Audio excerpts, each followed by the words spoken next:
Om Shanti, Shanti, Shanti. Om Peace, Peace, Peace. Om Bolo Satguru Shivananda Maharaj Ki Jai. Shri Guru Vishnu Devananda Maharaj Ki Jai. Om Namah Shivaya. Good morning.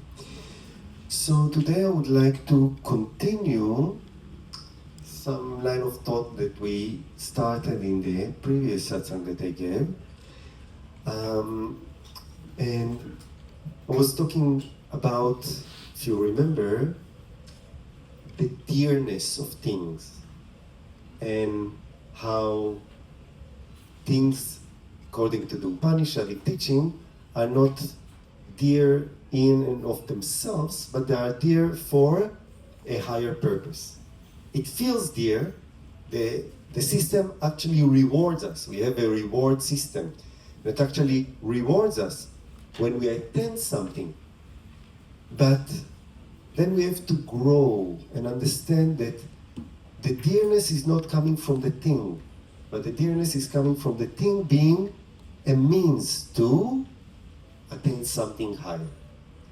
And when we become wise to understand how to work with the thing, it's not about just getting the thing, possessing the thing, enjoying the thing, but becoming wise into how to manage the thing, to fulfill its purpose in serving something higher, that we actually grow and find the real dearness. So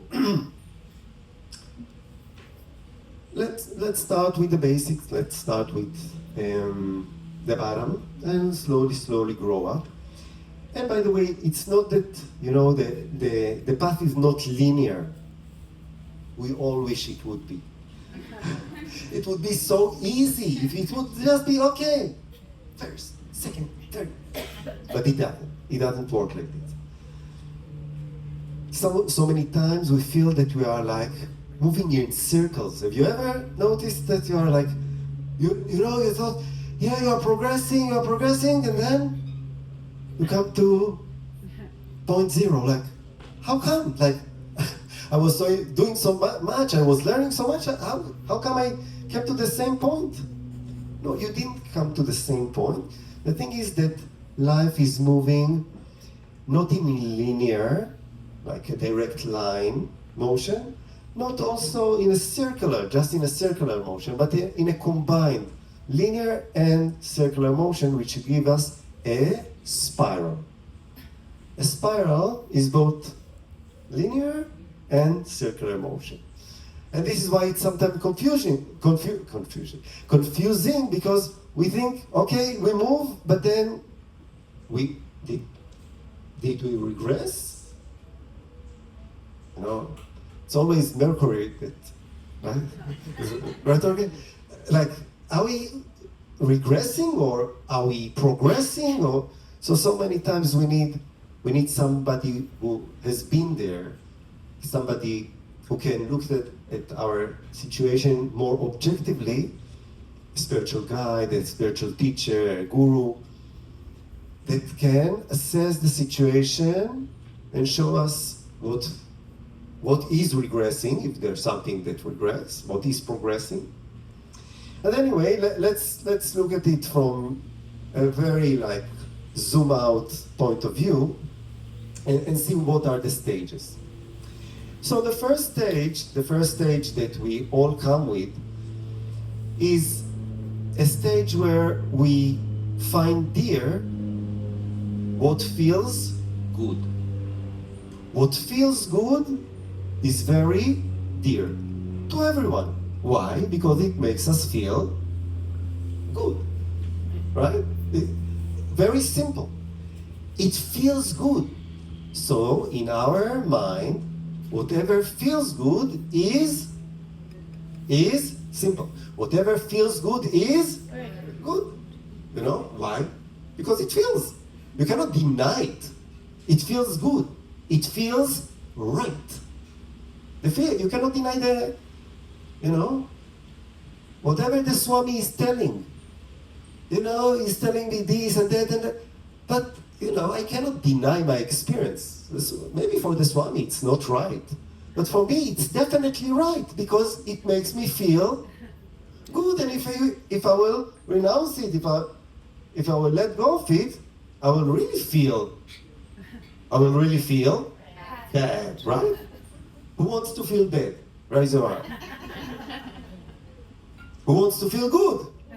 Everybody wants to feel good, right? So we follow what feels good, right? The thing is that sometimes we notice in life, and it's a recurring lesson, that sometimes what feels good, if you do it a little bit more than necessary, afterward it feels bad.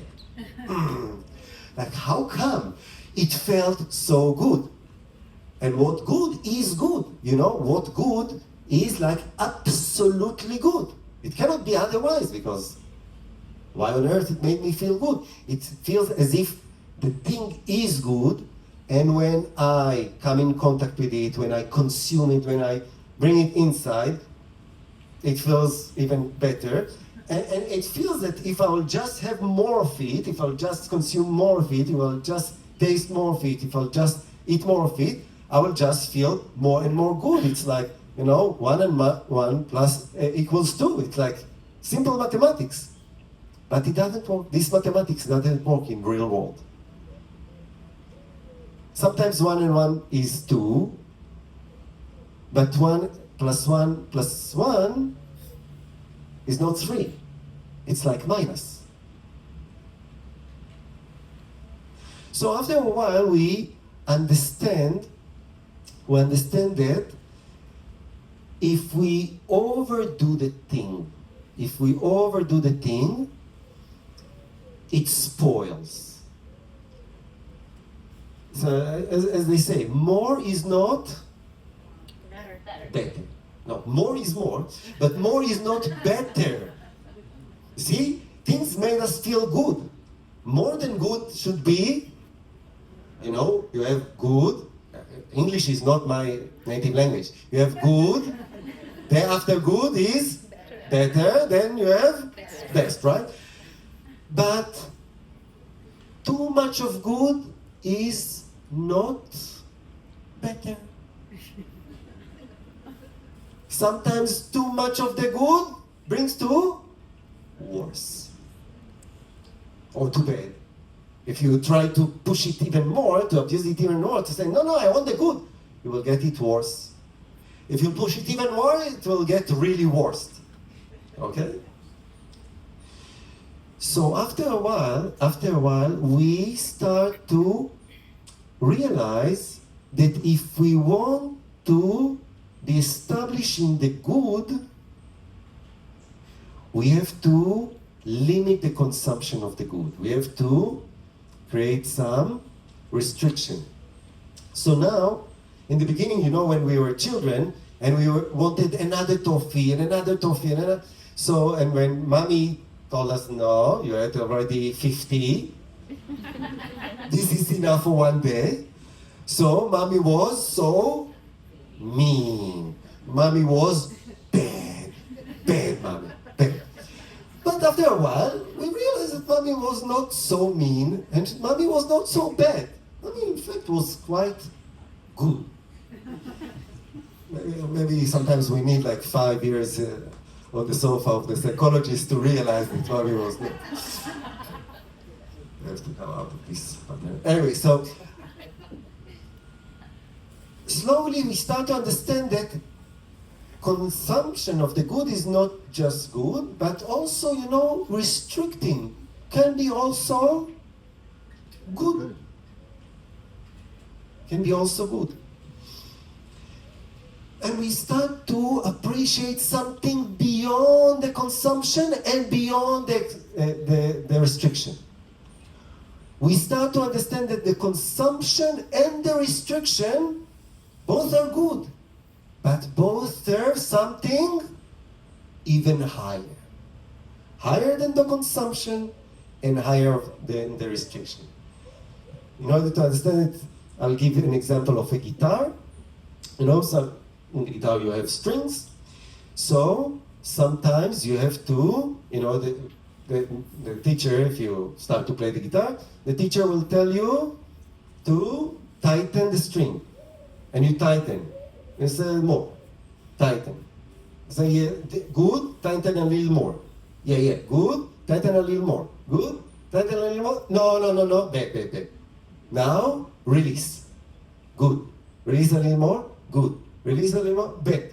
So slowly you understand that, bringing more and loosening less is not for the, tightening, and it's not for the sake of the loosening. Although they were mentioned as good and good, both of them were mentioned as good, both of them are serving the tuned string. They are not good in themselves.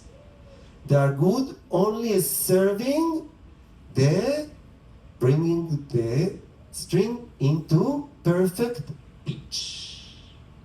The perfect pitch is good. And whatever serves the better pitch is good. When it's not serving it, it becomes dead. Because before understanding the tuning of the pitch, we really get confused. It was good, now it's bad. This was good, now it's... What? So what is good, what is bad? Everything is good and bad as a servant. If it serves the purpose, it's good. Once it does not serve the purpose and even harms the purpose, it becomes bad. Okay? But we have to have the ear. We have to have the ear to hear the pitch. Sometimes the student says, I don't know, for me this sounds good. And the teacher said, no, it really sounds off. Because we don't have the training. Slowly with training, we realize what the teacher said.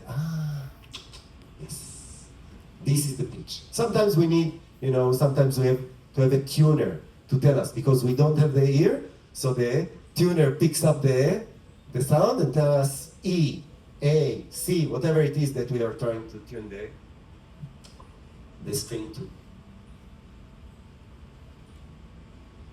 So, both consumption and restriction are serving a state of well-being.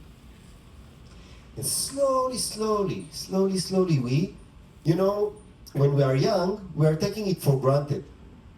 If we have good karma and we have good health, we don't take health to value much. It's taken for granted. But as we get a little more mature in life, not all, more mature in life, we start to really appreciate the fine tune of a state of well-being. A state of well-being. And then, because otherwise, too much consumption of anything through the senses, how will you call it? When you try to really grab the good through consumption through the senses, what is the word for it? Start with I. I-N. Indulging. Indulging is strong before it becomes an addiction. Indulging is still like I am, trying to control the situation. In addiction, I'm not in control anymore. The situation is managing it. But in indulgence, I try to take the good more and more. The other side, if I start to restricting, too much restriction is called, start with an M. No, not madness. Not madness. M-O.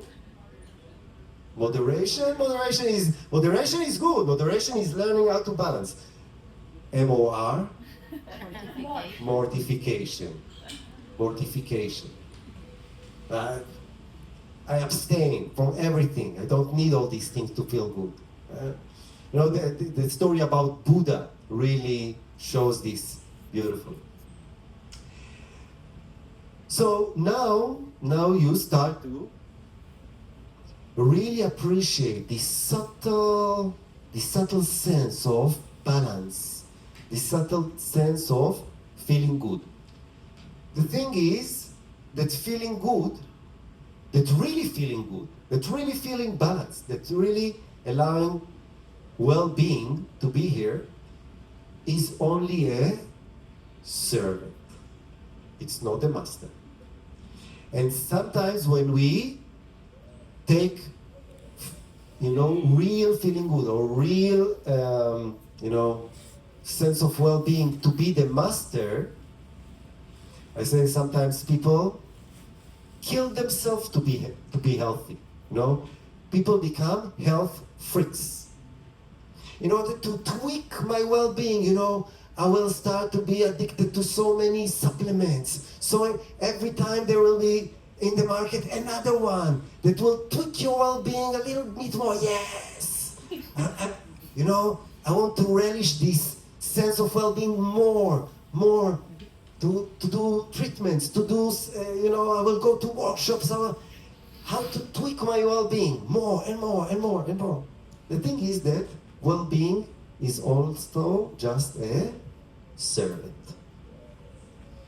Just a servant to something higher. What does it serve? It serves what is called dharma. It serves your ability to do actions in a way that will not just that will not just balance the body and the mind, but will allow a body and a mind well tuned. Because you see, if the guitar player will just spend all his life in tuning the